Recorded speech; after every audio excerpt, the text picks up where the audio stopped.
ভালোবাসাটা গোবিন্দের প্রতি আমাদের দেওয়ার কথা, সেই ভালোবাসাটা আমরা দিচ্ছি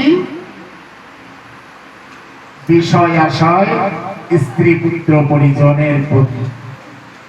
তাই আমাদের সকলের হৃদয়ে ভালোবাসা আছে বটে, কিন্তু সেই ভালোবাসার মধ্যে রয়েছে ময়লা।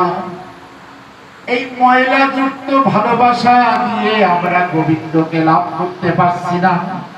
তাই আমাদের হৃদয়ের থেকে ময়লাটা যদি ফিল্টার করে আপনি ময়লাটা আলাদা করতে পারেন, দেখেন না ঘরে ঘরে অ্যাকোয়াগার্ড ফিল্টার করে আপনারা জল পান করেন। ময়লাযুক্ত জল ফিল্টার করলে যেমন তার মধ্যে পরিশুদ্ধ জল পাওয়া যায়, তদ্রূপ আপনার হৃদয়ে যে ভালোবাসা ময়লাযুক্ত হয়ে আছে, এই ময়লাযুক্ত ভালোবাসাটা যদি আপনি ফিল্টার করে ময়লাটা আলাদা করতে পারেন, তাহলে এই হৃদয়ে শুদ্ধ ভালোবাসার হৃদয় হবে। তাই কবিরাজ গোস্বামী বলছেন, গুরুদেব তো কৃপা করে ভক্তি কল্পতরুর বীজটা রোপণ করে দিয়ে গেল, অঙ্কুরোদ্গমন হলো, চারাও বেরোলো, কিন্তু সেই চারার গোড়া আমরা সেচ দিচ্ছি না। আপনি যদি শুষ্ক মৌসুমে ছাদের উপর একটা গাছ লাগান, আচ্ছা ওই গাছটায় কি সেচ না দিলে গাছ বাঁচবে? যে কোনো চারা গাছ আপনি যদি ছাদের উপরে টপে আপনি গাছ লাগান, সেই গাছটাই তো প্রতিদিন সেচ দিতে হয়, সেচ না দিলে তো চারাটা বাঁচে না। এখন প্রাকৃতিক জগতের গাছ লাগিয়ে তাতে সেচ দেন আপনি, এই যে মোটরে দিয়ে যে ট্যাপের জল, সেই জল দিয়ে আপনি সেচ দিচ্ছেন। কিন্তু গুরুদেব কৃপা করে যে ভক্তি কল্পতরুর বীজটা রোপণ করে দিল, সেই ভক্তি কল্পতরুর গোড়ায় এই টিউবওয়েলের জল দিয়ে কি সেচ দেবেন? ট্যাপের জল দিয়ে। ভক্তি কল্পতরুর গোড়ায় কোন জল দিয়ে সেচ দেবেন? কবিরাজ গোস্বামী সেখানে নিজেই উত্তর দিয়ে রেখে গেছেন, মালি হইয়া সেই বীজ করয় রোপণ, শ্রবণ কীর্তন জলে করয় সেচন।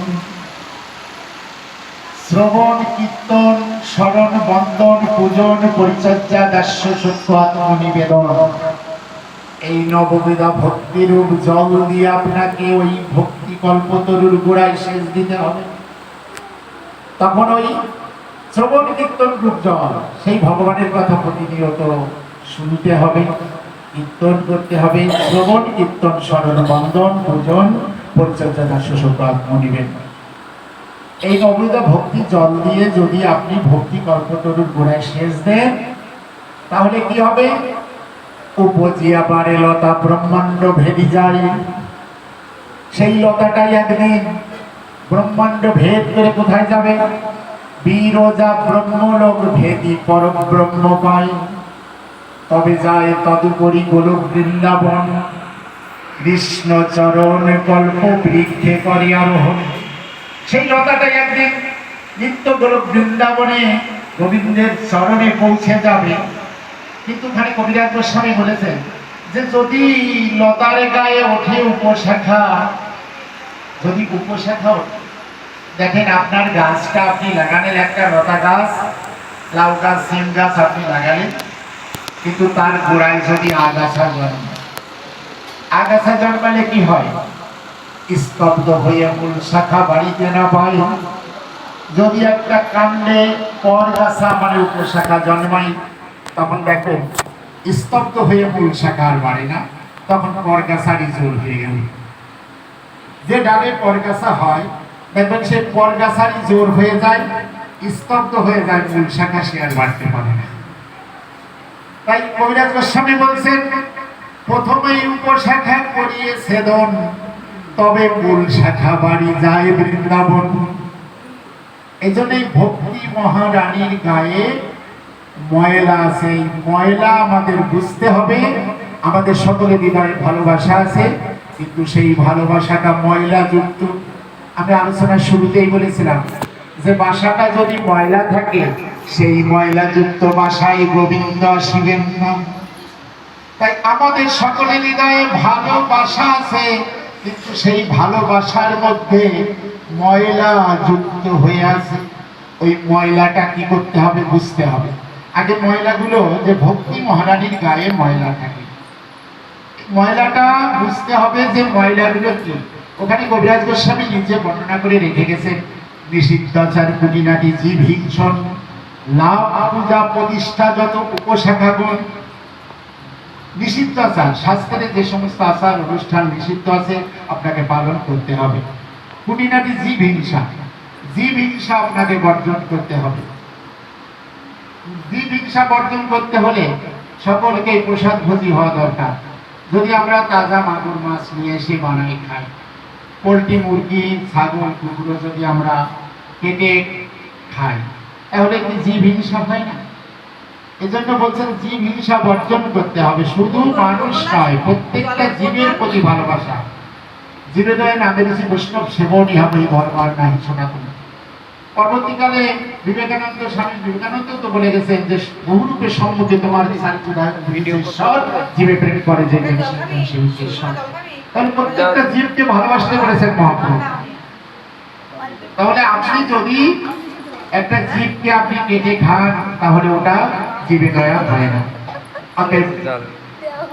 কি বলছেন? নিষিদ্ধাচারে কুটিনাটি জীব হিংসন, লাভ পূজা প্রতিষ্ঠা যত উপশাখাগণ। ওই ভক্তি মহারানীর গায়ের ময়লাটা লাভ পূজা প্রতিষ্ঠা অষ্ট সিদ্ধি নবনিধি। আমি বড় লাভ পূজা প্রতিষ্ঠা কি? প্রতিষ্ঠার ভয়ে পড়ি গেল পুরাইয়া। দেখবেন লাভ পূজা প্রতিষ্ঠা কেমন? ওটা শুকরের বিষ্ঠা সমজ্ঞান করে বৈষ্ণব যারা। প্রতিষ্ঠাকে শুকরের বিষ্ঠা, প্রতিষ্ঠার ভয়ে মাধবেন্দ্র পুরী পলায় ছেড়ে দিয়েছিলেন। ক্ষীরচূড়া গোপীনাথে তিনি দেখেন তার জন্য গোপীনাথ ক্ষীর চুরি করে রেখেছিলেন, অথচ পূজারী স্বপ্ন আদেশ পেয়ে মাধবেন্দ্র পুরীকে খুঁজে খুঁজে সেই ক্ষীর প্রসাদ দিয়ে আসলেন। আর মাধবেন্দ্র পুরী কত বড় বৈষ্ণব যে গোপীনাথ আমার জন্য ক্ষীর চুরি করেছে, এটা সকাল হলে যদি লোকে জানে আমাকে প্রশংসা করবে, আমাকে মান্য করবে, আমাকে মাথায় করবে, অতএব আমার ভজন নষ্ট হয়ে যাবে। অথচ প্রাকৃত জগতে আমরা কি করছি? সব সময় সম্মানের জন্য ব্যস্ত।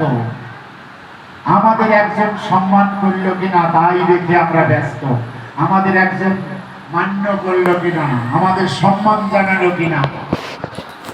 কিন্তু বৃন্দাবন দাস বলেছেন, অতি ঘোর বিষ সম দেখিবে সম্মান, অপমান দেখো ভাই অমৃত সমান। অতি ঘোর বিষ সম দেখিবে সম্মান, সম্মানটাকে বিশেষ সম দেখবে, আর অপমান দেখো ভাই অমৃত সমান। অথচ আপনাকে অপমান করা নয়, একটা কটু কথা বললে তার জমির আয়লি আপনি পান না, আপনি তার বাড়ির ধার দিয়ে যান না যদি একজন একটু কটু কথা বলে। আর মহাপ্রভু কি সে কথা বলেছেন?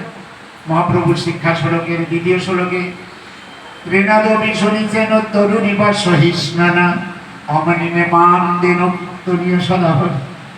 তুমি তৃণের মতো নিচু হও, বৃক্ষের মতো সহিষ্ণু হয়ে হরিনাম করলে তবে হরিনাম ফলপ্রদ হবে।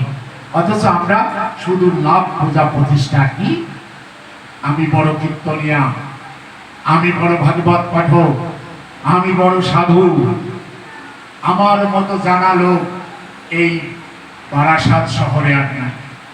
আমি বড় বাজাতে পারি, আমি বড় গাইতে পারি, আমি বড় ভাগবত পাঠ করতে পারি, আমি সুন্দর গোসাই, আমার মতো এরকম গোসাই একজন দেখেন তো খুঁজে পান কিনা? এর নাম কি? লাভ পূজা প্রতিষ্ঠা। এটাকে বৈষ্ণবগণকে শুকরের বিষ্ঠা সম ত্যাগ করতে বলেছেন। ওটা ভক্তি মহারানীর গায়ের ময়লা। ওই অহংকার যদি আপনার হৃদয়ে আসে, অহংকার হৃদয়ে বাসা বাঁধার সঙ্গে সঙ্গে সেই হৃদয় থেকে ভক্তি মহারানী পলায়ন করে, সেই হৃদয়ের ভক্তি মহারানী থাকে না। অতএব সেই হৃদয় কি গোবিন্দ আসিবেন? ভগবান নিজে শ্রীমুখে বলেছেন, ভক্ত হৃদয়ে মোর সতত বিশ্রাম। আমি ভক্ত হৃদয়ে বাস করি। কেন ভক্ত হৃদয়ে তিনি বাস করেন? ভক্ত হৃদয়টা নির্মল। এই জন্য ভক্ত হৃদয়ে তিনি বাস করেন। ওইরকম লাভ পূজা প্রতিষ্ঠা ভক্ত হৃদয়ে থাকে না। কিন্তু আমরা ওই ভক্ত শুধু সাদা ভক্ত, আমরা ওই চড়া চড়া তিলক পড়লাম, মোটা মোটা তুলসীর মালা গলায় নিলাম, কিন্তু হৃদয়ে কালী নেই। লাভ পূজা প্রতিষ্ঠাতে ভক্তি, এটা ভক্তি মহারানীর গায়ের ময়না। এই জন্য সেখানে ভাগবত কি বলছেন, আমাদের সকলের হৃদয়ে ভালোবাসা আছে বটে, কিন্তু সেই ভালোবাসাটা বিভিন্ন মালিন্যে ময়লা যুক্ত হয়ে আছে। এই জন্যই আমরা গোবিন্দের কৃপা লাভ করতে পারি না। তাই ভাগবত সেখানে কি বললেন, হৃদয় থেকে মালিন্যটুকু ফিল্টার করে আলাদা করতে হবে ময়লা, তাহলে সেই হৃদয়ের মধ্যে পরিশুদ্ধ ভালোবাসা পাওয়া যাবে। এবং সেই পরিশুদ্ধ ভালোবাসা পেলে সেই হৃদয়ে গোবিন্দ এসে বাস করবেন। জয় জয় শ্রী গুরু প্রেমানন্দে হৃদয় হরি বল। আমি এই জন্য আলোচনার শুরুতেই বলেছিলাম যে আজকে গৃহকর্তাদেরকে আমি সাধুবাদ জানাচ্ছি, এই কারণে তারা সুন্দর ভাষায় জগৎ সুন্দর আমার শ্যাম সুন্দর, গৌর সুন্দর আমার নিতাই সুন্দরকে প্রতিষ্ঠিত করে সেই ভাষায় তারা বাস করা শুরু করেছে। এই কারণে আমি তাদেরকে সাধুবাদ জানিয়ে আলোচনা শুরু করেছিলাম। আমি সকলের কাছে আহ্বান রাখবো যে আমাদের হৃদয়ে যদি কোনো মালিন্য থাকে, ময়লা থাকে, সেটা ফিল্টার করে আমাদের সকলের হৃদয় থেকে মালিন্য দূর করতে হবে, তাহলে সেই হৃদয়ে শুদ্ধ ভালোবাসার হৃদয় হবে। এই আহ্বান সবার কাছে রেখে আমার মুখ দিয়ে কোনো ভালো কথা বের হয়ে থাকলে সেটা আপনাদের কৃতিত্ব। আমার মুখ দিয়ে কোনো ভুল ত্রুটি রসাভাস যদি বের হয়ে থাকে, করুণাময় শ্রোতাবৃন্দ ভুল ক্ষমা সুন্দর দৃষ্টিতে দেখে আমাকে সন্তান জ্ঞানে উপদেশ গানে বাধিত করবেন। এই বলে আজকের মতো এখানে ভাগবত বিশ্রাম। জয় জয় শ্রী গুরু প্রেমানন্দে নিতাই গৌর হরি হরি বল, নিতাই গৌর হরি হরি বল।